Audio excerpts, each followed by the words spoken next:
కార్తీక మాసం అనగానే భక్తి భావన కలుగుతుంది. శివకేశవులకు ప్రీతికరమైన ఈ మాసంలో నదీ స్నానం, పురాణ శ్రవణం పుణ్యప్రదం. కార్తీక ఉపవాసాలతో మనసు, శరీర పునీతమైన ఆధ్యాత్మిక రహస్యాలు బోధపడతాయి. ఒక్కొక్క ప్రాంతంలో ఒక్కొక్కలాగా ఈ దీపావళి పండుగను జరుపుకుంటారు. మరి ధనత్రయోదశి నాడు దీపాలు వెలిగించి లక్ష్మీదేవిని పూజిస్తారు. నరక చతుర్దశి నాడు శ్రీకృష్ణుని, శ్రీరాముని పూజిస్తారు. దీపావళి నాడు లక్ష్మీదేవిని పూజిస్తారు, దానాలు చేస్తారు. దీపాలు బాణాసంచతో వేడుక చేసుకుంటారు.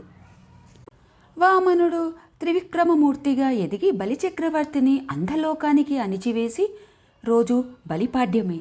ఈనాడు బలిచక్రవర్తి భూలోకానికి వచ్చి దీపావళి కోలాహలం చూసి సంబరపడతాడని విశ్వసించే కేరళవాసులు.